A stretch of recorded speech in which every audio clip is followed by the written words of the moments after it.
Violence has erupted for a second night in the U.S. city of Charlotte following a fatal shooting by police. 8.9 magnitude. Now we know that's a big number. It's the fifth largest earthquake in history.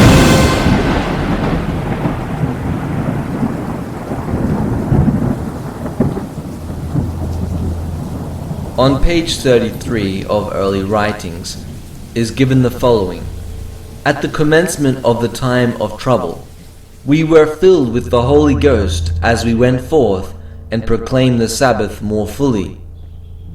This view was given in 1847, when there were but very few of the Advent brethren observing the Sabbath, and of these but few supposed that its observance was of sufficient importance to draw a line between the people of God and unbelievers. Now the fulfillment of that view is beginning to be seen. The commencement of that time of trouble, here mentioned, does not refer to the time when the plagues shall begin to be poured out, but to a short period just before they are poured out, while Christ is in the sanctuary. At that time, while the work of salvation is closing, trouble will be coming on the earth, and the nations will be angry, yet held in check so as not to prevent the work of the third angel. The law of God, through the agency of Satan, is to be made void.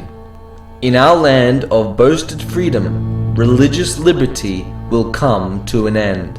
The contest will be decided over the Sabbath question, which will agitate the whole world. A great crisis awaits the people of God. Very soon, our nation will attempt to enforce upon all the observance of the first day of the week as a sacred day. In doing this, they will not scruple to compel men against the voice of their own conscience to observe the day the nation declares to be the Sabbath. Seventh-day Adventists will fight the battle over the seventh-day Sabbath. The authorities in the United States and in other countries will rise up in their pride and power and make laws to restrict religious liberty. The Protestants of the United States will be foremost in stretching their hands across the gulf to grasp the hand of spiritualism.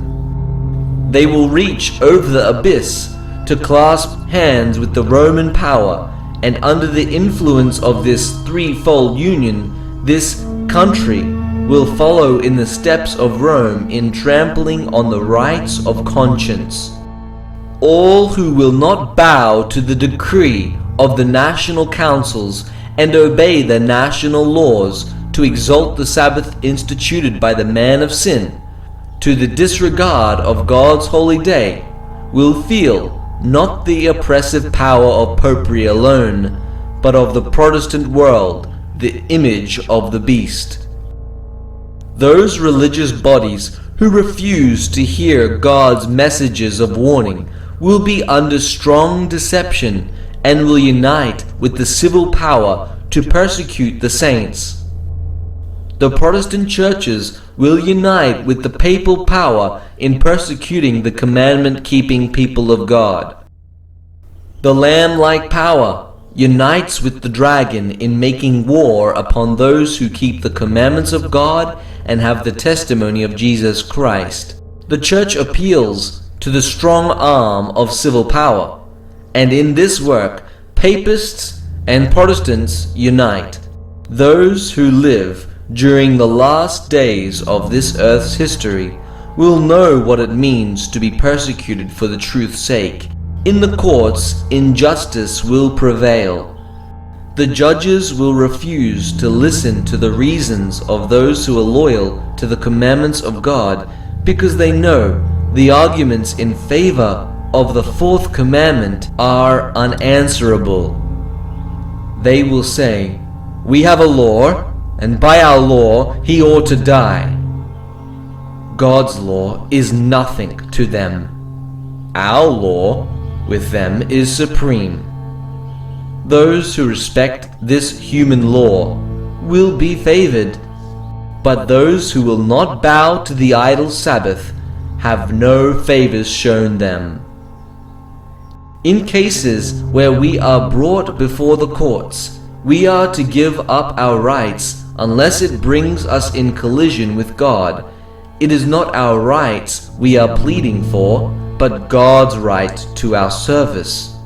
The same masterful mind that plotted against the faithful in ages past is still seeking to rid the earth of those who fear God and obey His law. Wealth, genius, education will combine to cover them with contempt.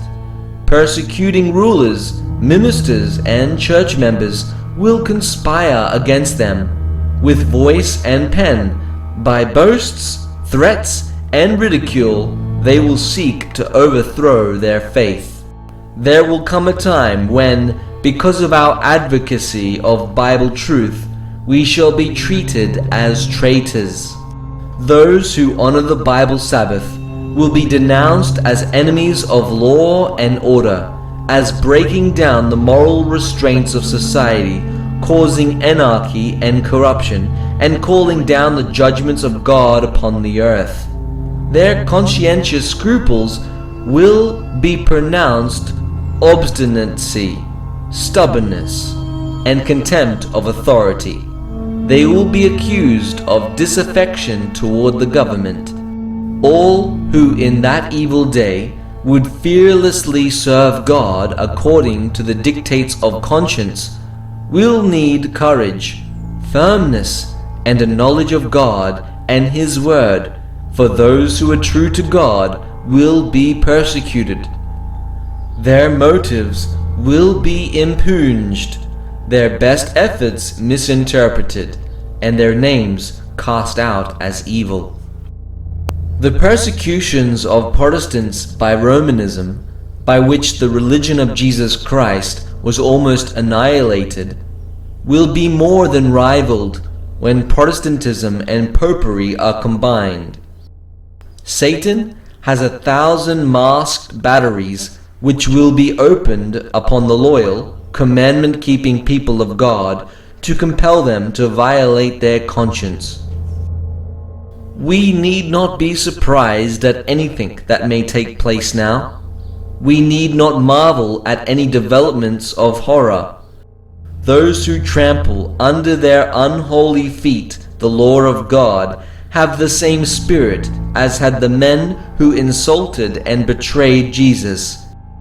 Without any compunctions of conscience, they will do the deeds of their father, the devil. Let those who desire to be refreshed in mind and instructed in the truth study the history of the early church during and immediately following the day of Pentecost. Study carefully in the books of Acts the experiences of Paul and the other apostles, for God's people in our day must pass through similar experiences. When the decree shall go forth that none shall buy or sell except they have the mark of the beast, very much means will be of no avail. God calls for us now to do all in our power to send forth the warning to the world. The time is coming when we cannot sell at any price. The decree will soon go forth, prohibiting men to buy or sell of any man save him that hath the mark of the beast. We came near having this realized in California a short time since, but this was only the threatening of the blowing of the four winds. As yet they are held by the four angels. We are not just ready. There is a work yet to be done. And then the angels will be bidden to let go, that the four winds may blow upon the earth. In the last great conflict in the controversy with Satan, those who are loyal to God will see every earthly support cut off. Because they refuse to break His law in obedience to earthly powers, they will be forbidden to buy or sell. Satan says, for fear of wanting food and clothing, they will join with the world in transgressing God's law. The earth will be wholly under my dominion. Some will be imprisoned because they refuse to desecrate the Sabbath of the Lord. As the defenders of truth refuse to honor the Sunday Sabbath, some of them will be thrust into prison, some will be exiled, some will be treated as slaves. To human wisdom, all this now seems impossible, but as the restraining Spirit of God shall be withdrawn from men, and they shall be under the control of Satan, who hates the divine precepts, there will be strange developments. The heart can be very cruel when God's fear and love are removed. If we are called to suffer for Christ's sake, we shall be able to go to prison, trusting in Him as a little child trusts in its parents. Now is the time to cultivate faith in God. The best thing for us is to come into close connection with God, and if He would have us be martyrs for the truth's sake, it may be the means of bringing many more into the truth. Many will be imprisoned, many will flee for their lives from cities and towns, and many will be martyrs for Christ's sake in standing in defense of the truth. There is a prospect before us of a continued struggle, at the risk of imprisonment, loss of property, and even of life itself, to defend the law of God. Men will be required to render obedience to human edicts in violation of the divine law. Those who are true to God will be menaced, denounced, proscribed. They will be betrayed both by parents and brethren and kinsfolks and friends, even unto death. We are not to have the courage and fortitude of martyrs of old until brought into the position they were in. Should there be a return of persecution, there would be grace given to arouse every energy of the soul to show a true heroism. The disciples were not endowed with the courage and fortitude of the martyrs until such grace was needed. We shall find that we must let loose of all hands except the hand of Jesus Christ. Friends will prove treacherous and will betray us. Relatives, deceived by the enemy, will think they do God's service in opposing us and putting forth the utmost efforts to bring us into hard places, hoping we will deny our faith. But we may trust our hand in the hand of Christ amid darkness and peril. The only way in which men will be able to stand firm in the conflict is to be rooted and grounded in Christ. They must receive the truth as it is in Jesus, and it is only as the truth is presented thus that it can meet the wants of the soul. The preaching of Christ crucified, Christ our righteousness, is what satisfies the soul's hunger.